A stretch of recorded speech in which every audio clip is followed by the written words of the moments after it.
Hello' everyone, আজি হ'ল সৰস্বতী পূজাত মই ৰাতিপুৱাই গা মূৰ ধুইছোঁ, কিন্তু গা মূৰ ধুইছোঁহে, কিন্তু সৰস্বতী পূজাত যোৱা নহয়। যাম এঠাইত বেলেগত কৈ আছোঁ বাৰু। আৰু কিন্তু যোৱাৰ আগত মানে মোৰ কামবিলাক শেষ হৈ নাহে নহয়, সেইকাৰণে মই মানে হাতত চাবি তাবি লৈ দোকানত আৰু আহিছোঁ। মানে আমাৰ ভণ্টিয়ে মানে কাপোৰ চিলাই, গতিকে মোক মানে এজনী মানে ছোৱালী মানে দুযোৰ কাপোৰ চিলাব দিছে, গতিকে এইটো চিলাই দিলে আনি কিনে মই দোকানত থৈ দিছোঁ, কিন্তু নিব অহা নাই। আজি ৰাতিপুৱাই ফোন কৰিছে যে কাপোৰ দুযোৰ লাগে। মই আৰু তাড়াতাড়িকৈ আহি তেওঁক কাপোৰটো দি দিলোঁ।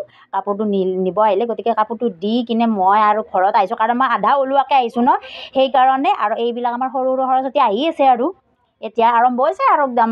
আৰু এইফালে আমাৰ এই দুজনী ভাগিন আৰু ময়ো ওলাই মিলাই আহিছোঁ। আমাৰ মানে বছে নিব আহি আছে, আৰু এই দুজনী আমাৰ ভাগিন আৰু মই ফাইনেলি আমি গাড়ীত উঠি ল'লোঁ, মানে যাব ওলালোঁ। মানে কথাটো হ'ল কি, আমাৰ বছৰ আজি সৰু বায়েকক মানে আজি মানে পঞ্চামৃত খুৱাব, তাৰ কাৰণে কিবা নিয়ম থাকে ন, সেইকাৰণে আহিছোঁ মানে নিয়ম কৰাৰ কাৰণে।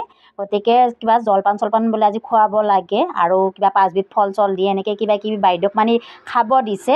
মই বাৰু ইমান নাজানো দিয়ক কি নিয়ম কৰে, বাকী এইবিলাক কৰি আছে সকলোৱে। জলপান এনেকৈ বুট টুট ফল এনেকৈ খাব দিলোঁ বাইদেউক, দি কাৰণ এইফালে আৰু মোকো চাহ খাব দিছে। একদম ঢেৰ বস্তুৰে একদম চাহ খাব দিছে। চাহ পানী খাই লৈ এইফালে আৰু গাঁৱৰ চবকে মাতিছে ন জলপান খোৱাৰ কাৰণে, সকলোৱে জলপান চলপান খালে, দিলোঁও খালোঁও।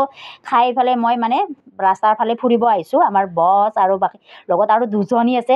আহি মানে আৰু এঠাইত যদি মানে অলপ যদি ধুনীয়া ঠাই দেখা পাওঁ ন, তাতেতো ফটো উঠাৰ কথাটো আৰু বেলেগে ছোৱালী মানুহৰ। আৰু এনেকৈ থাকিলেতো নহ'ব। সেইফালে আৰু মানে খানাৰ কাৰণে আমি খানা খোৱাৰ কাৰণে মানে আৰু তেখেতসকলে মানে যোগাৰো কৰিছে। গতিকে বহুত দেৰিও হৈছে, 3টা বাজি গৈছে। গতিকে খানা চানা খাব বহিলোঁ আমি গোটেইকেইটাই। আগতে কেইটামানে খালে, আৰু আজিলৈ আহিছোঁ, বাই।